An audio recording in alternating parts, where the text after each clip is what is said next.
Hello, my name is Terry Gilliam. This is Leaving California. Today we are leaving California for Buckeye, Arizona. My guest today is Cheryl Wood. Welcome, Cheryl. Hey, Terry, thank you so much. I'm so excited to be on this call with you and to kind of tell everybody about this hidden gem here in Arizona.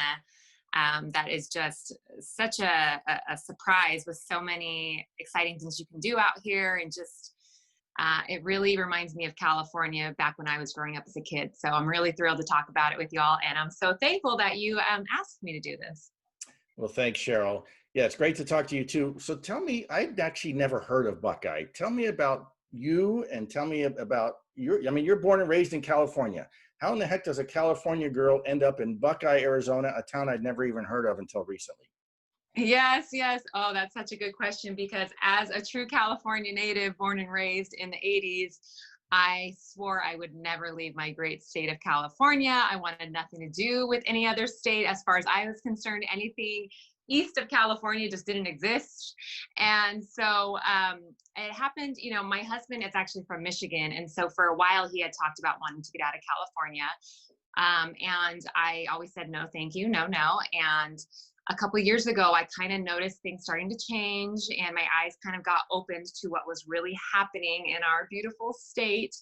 And it just wasn't the same that I had as a childhood out there. It just wasn't the same quality of life I was noticing. And I have a daughter, she's 9 now. And I just thought, how do I want her to grow up and how do I want her life to be?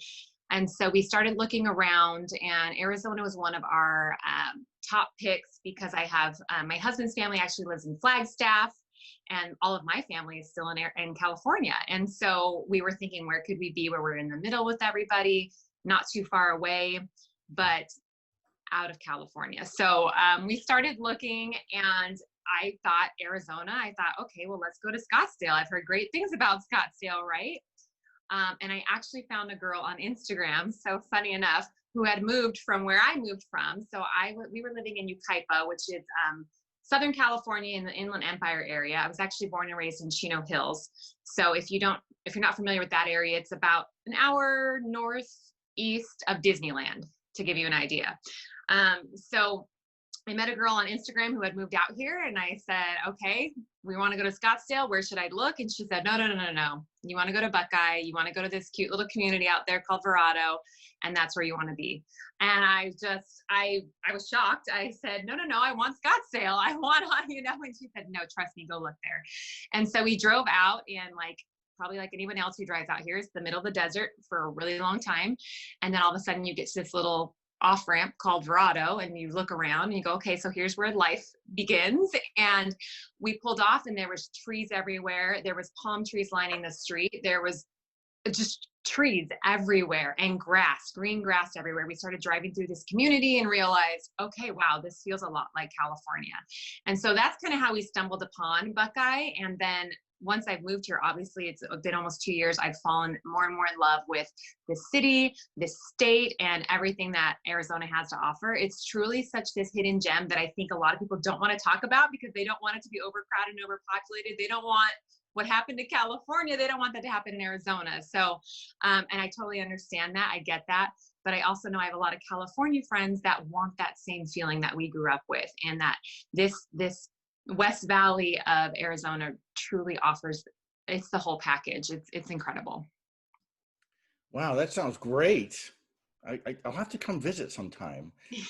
So what kind of person moves to Buckeye? Retiree, someone who commutes, someone who needs a job? What kind of person moves to Buckeye? So there's such a wide variety. Obviously, where I live in my community, there tends to be a little bit more families. It's a great school system right here. But we also do have our retirement community that is part of our community as well. So you get the 55 plus. There's a lot of people who come out here, for the holiday, during their winter, they come out here, they call them the snowbirds. And so we have a lot of Canadians who come down here and stay here who have their just vacation homes here in our community. You get a wide variety of people working. We have the Luke Air Force Base here, so you do have a lot of the Air Force families that live here in our community and in Buckeye and the surrounding cities as well, which is really awesome. So Luke Air Force Base does a flyover randomly throughout the day, and you get to see the two, I don't know what they are, fighter jets, it's like Top Gun, fly over. And every time we see them, we're like, sounds like freedom, and we stop and watch them. It's just the coolest thing. So we have that. So we have the military community here. There's a lot of law enforcement here, officers and fire that work out in Blythe in California tend to live here. There's a lot of border patrol that lives here. So I think a lot of people take advantage of, that California pay and retirement, but Arizona living and cost of living. So that is an opportunity as well. My husband is actually a police sergeant who still works in California and does that commute. So there's a lot of us wives out here who, not single moms, but we do have husbands who travel, or there's military wives. There's a lot of that out here as well. And then you have a lot of people who moved here with their families, and their parents were like, we're going too. So there's a lot of people who move out to Buckeye, and then their family follows when they realize this place is awesome.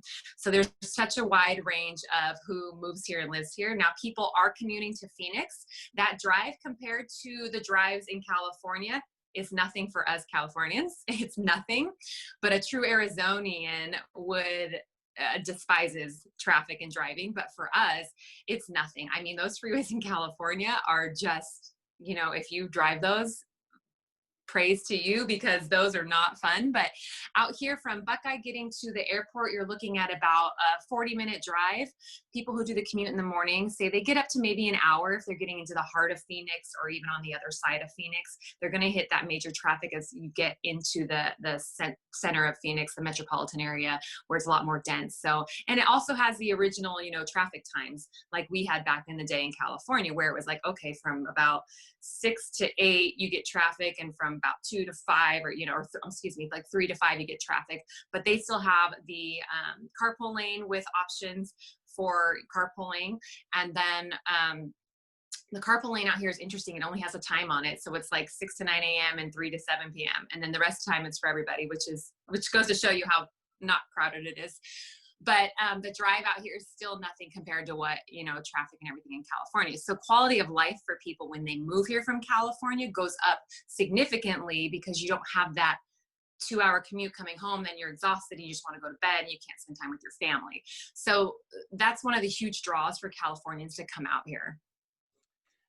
And you have 2 seasons, right? I mean, you have summer and then you have the snowbird season, right? Tell me about, I assume commutes are different when the snowbirds are in town?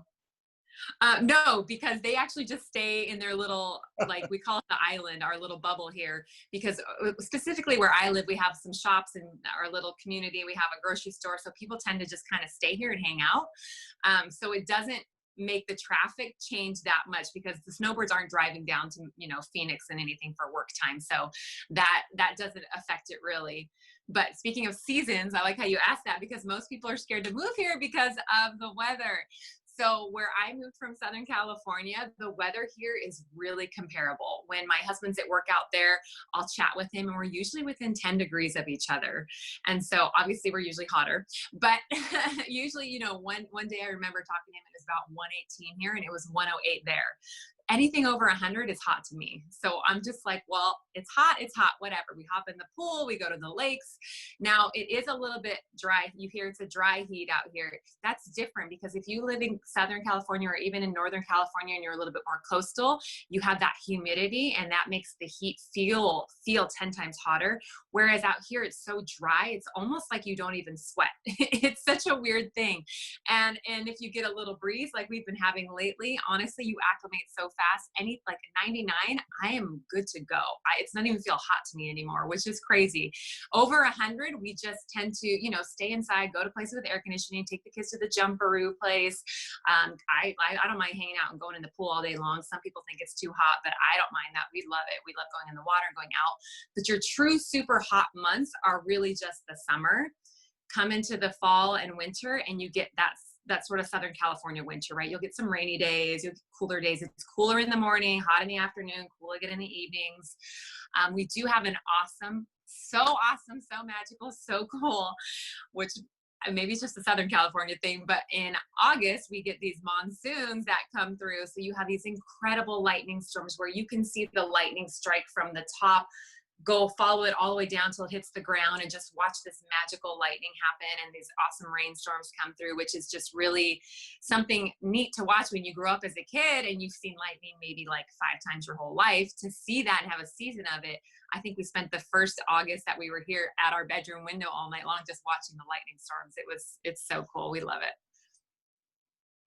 it. That does sound great. Well, tell me about the cost of living. So if someone is selling their $700,000, 3-bedroom, 2-bath, 1,000-square-foot home in Los Angeles area, and they're moving to Buckeye, I assume they get a little bigger house for 700,000, maybe even half that. Yeah, I mean, if you want to spend 700,000 here, you're getting pretty much a custom home with all the bells and whistles. But most people come out here and don't want to dump all their money into a house. They want to have that quality of life and not be house poor. They want a nice house, but they want the freedom to not be roped down to it, not have to work overtime all the time. And they want that freedom to just, we want to be able to up and go. I want to spend time with my family. I want to travel. And that's what it provides here. So you were saying a 3-bedroom, 2-bath house in our community, because it has a higher school district, and it has all these amenities. The housing costs are like a little bit higher than surrounding areas. But I'll just give you an example. For here, we had a 3-bedroom, 2-bath. You can get one for under 300, and that's with an actual yard. You could put a pool in. There's a lot you can do with that. My house, I will be totally transparent. My house is 4 bedrooms, 2-bath on a 10,000-square-foot corner lot, and it was 305. So, I mean, you just can't get that in California. You just can't. And then if you do, you're on top of your neighbors. You don't have a lot. You don't. So we feel super blessed that you can come out here and just your money goes so much further than what it does in California. So a lot of my buyers do come from California because that's where I'm from, and they sell their home and they come out here and they're able to put a little chunk of change down on a house here, and they don't have to work as much. Or they come out and they're retiring and they're just like, sweet, our mortgage is like nothing now. We had friends sell their house in California, come out here and have no mortgage. I mean, there's just so much opportunity when you come out here. And a lot of people ask if we miss the beach. And I will say, before I left, I said, I'm going to go to the beach one more time because I'm afraid I'm going to miss it. It took us from our house in Yucaipa, which I want to say is about maybe 60 miles from the beach. It took us 3 hours to get from my door to the sand. So by the time I got on the beach, I was already, you can imagine how you feel by the time you get there. It was so crowded and there was just so much, I couldn't even enjoy the day. And so part of me was just like, I don't even go to the beach. I'm not going to miss the beach. But a lot of people from out here actually go to a place called Rocky Point, Puerto Peñasca in Mexico. It's on the east coast of Mexico. So a lot of people go there if you're like dying to get a beach, and it's 3 hours from Buckeye to the sand there, which is crazy to think that you could go, I was barely traveling 60 miles to get to the beach, where you can go to another country and be on a beach. It's just insane. So sorry, I get a little off on a tangent there. No, that's okay. That's crazy. 3 hours and you can be in Mexico on a beach? And they're like white sand resorts. Just the photos I've seen are flawless. It's incredible. A lot of people, especially a lot of locals, Arizonans, go there all the time. It's kind of like where they went. The born and raised here, they're like, oh yeah, they go there. They'll just pick up on Friday and go. It's crazy. Wow. So back to housing. Do you also have like HOAs and stuff like that in some of these master plan communities? Yeah. So our HOA here specifically is 116. That covers 78 parks. 78 parks. That's like green parks. That covers 2 pools, 2 splash pads, a lap pool. You have tennis courts, volleyball courts, basketball courts, everything all over the community. You have all the areas that are maintained with grass and greenery. And there's a gym and the community center. And specifically in our community, they're really big on community events. So throughout the year, we have the giant Christmas tree lighting. We have a golf cart parade. We have just so much going on here that where 116 to me was just nothing to get all of that. But there are a lot of communities that don't have HOA. If that's not your jam, if you want to have, your boat out front and for however long you want it out there, and you know, you got your RV and all that. If you don't want to put that stuff in storage, then you just don't choose an HOA community. And there's plenty of opportunities for that here in Buckeye as well.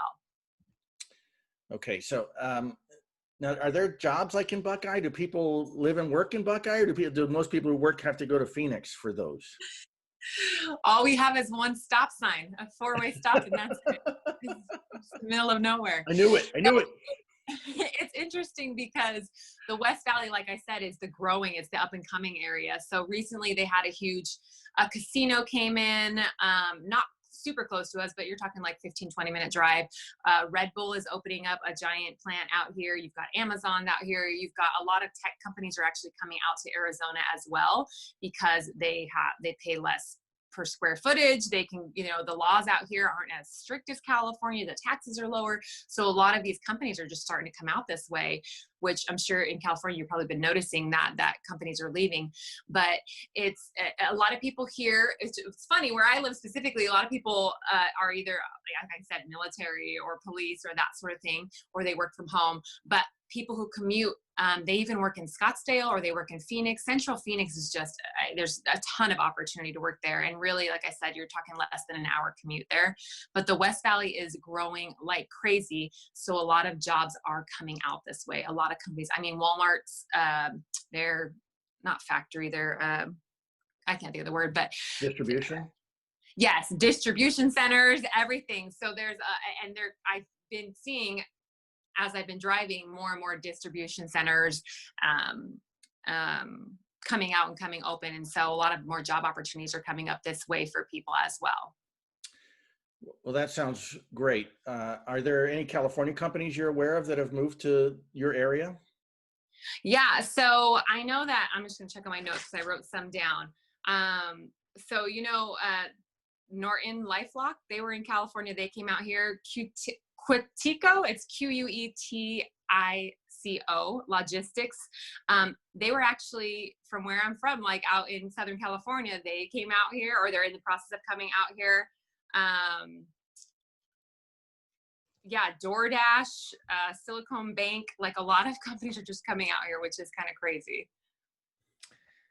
And how's the business climate? I mean, California is known as almost anti-business, that if you start a business, they're going to punish you with regulations, with higher taxes, things like that. If someone wants to bring a business to Buckeye, how are they going to be received by the regulators and people like that? They want business here. They're trying to draw business here to the West Valley because we, you know, being the fastest growing county, specifically, Buckeye was one of the fastest growing cities in the US for 2017-18. So all these people came here. And so now they're like, we need more businesses here. People want it. They want the shops. They want the stores. They want the small restaurants. So I know in our community, someone just opened a small business, just opened a Mexican restaurant. They're in the process of building and opening that. I have a girlfriend who owns like a boutique sort of shop so Buckeye has its own sort of Old Town district as well, the original Buckeye, Old Town. And they have rodeo days. It's so cool. It's like a horse town. Originally, right? And so there's a lot of farm there. There's corn farm. You'll drive through, you'll see cotton farms. It's interesting because you're in the desert and you start heading south into Buckeye and you see just green farms everywhere and horses and cows, and you're wondering, where the heck are we? But you get to this downtown Buckeye where it's just such a lot of nostalgia down there, original buildings, brick walls. There's a cafe that's owned by a family there that is awesome, and it's always busy. My girlfriend owns that shop, like I said, and the city of Buckeye specifically loves to help the small businesses. They're always trying to they welcome with open arms. It's not like you're going to be fighting and then you're paying this and then they're paying that. And like Arizona is for businesses.